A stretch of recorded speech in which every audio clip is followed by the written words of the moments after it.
Les momies sont préservées dans le musée du Caire, dans une salle spéciale. Mais le mobilier funéraire, statues, objets précieux en or, ont tous été pillés pendant des millénaires. Même des momies ont été brûlées pour récupérer l'or des bijoux. Seule la tombe de Toutankhamon a été épargnée.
Malgré le monde, l'ambiance y est calme et recueillie.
Dans la vallée des Reines, nécropole des épouses royales, on y trouve mon tombeau.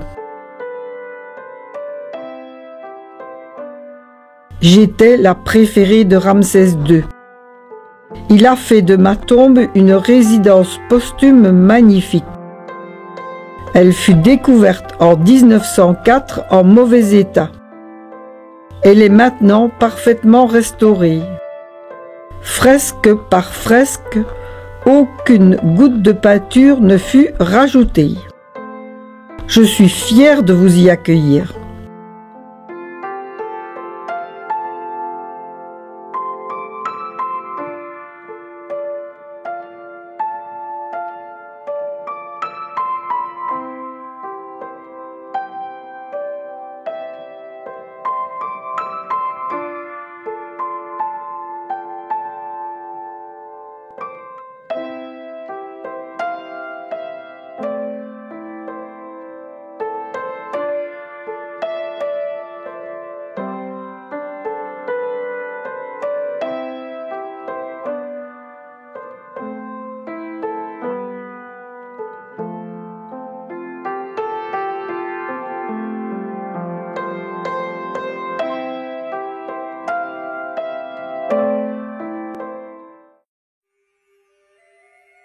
Der el-Bahari, temple tombeau de la reine pharaon Hatshepsut, 1500 avant Jésus-Christ.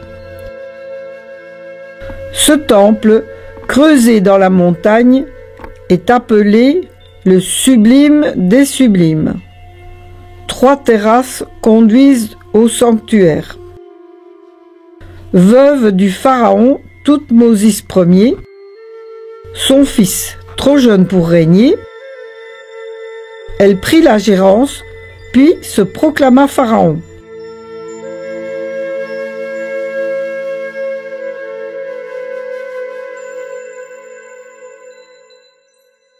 Des statues de la reine avec les attributs royaux. La couronne de la haute et basse Égypte, la barbe postiche, les bras croisés prouvent son titre. À droite, une chapelle dédiée à la déesse Hathor.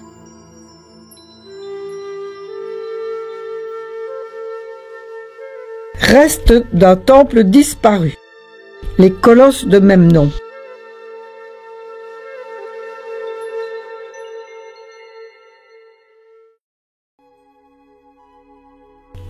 Nous allons remonter le Nil en passant par les temples de Edfou et de Komombo. Edfou est un temple construit par Ptolémée Ier. La grande cour devant le temple permet de voir l'état d'ensablement du site.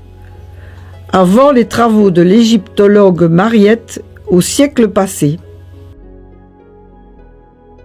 Dédié à Horus, le dieu faucon, le fils d'Osiris et d'Isis. 2 statues de Horus en granit noir, sourcils froncés et regard dominateur en gardent l'entrée.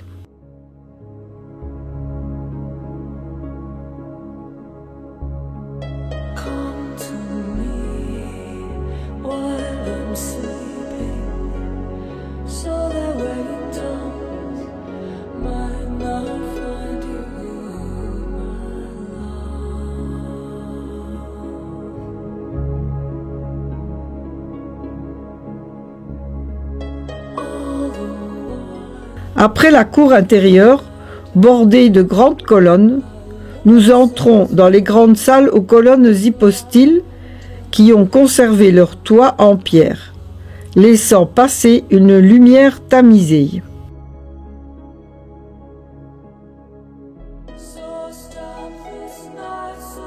Le sanctuaire, avec au centre la barque solaire sacrée, utilisée lors des cérémonies annuelles.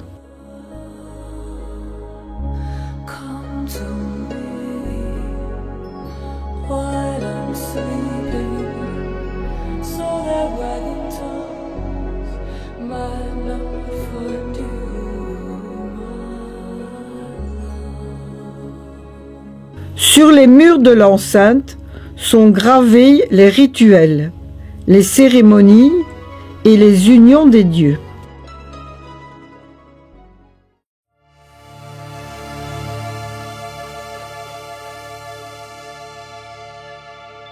C'est dans ces carrières de grès que furent extraits les blocs de pierre pour la construction des temples et monuments. Blocs taillés avec des burins en cuivre ou en bronze et des coins en bois mouillé.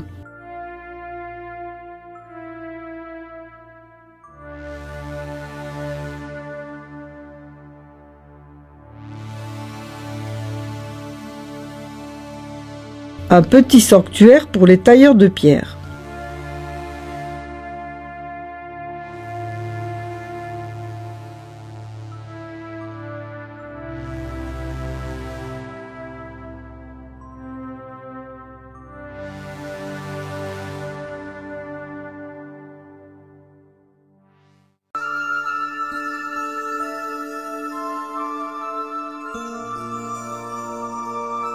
Niché le long du Nil, Komombo, le temple au double sanctuaire, est dédié à Osiris, à la tête de faucon, et à Sobek, le dieu crocodile.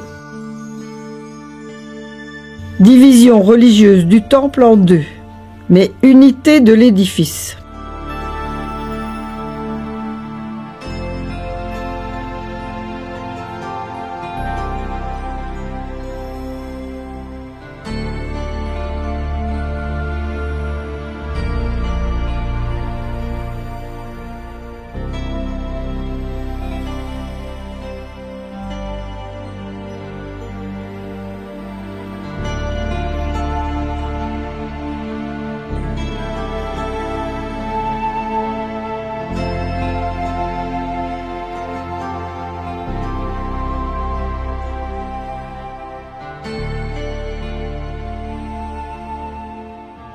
Ce panneau montre des instruments de chirurgie.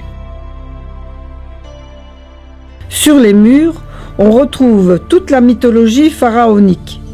Osiris, sa femme Isis, leur fils Horus et Anubis, Hathor, Thoth, Mut.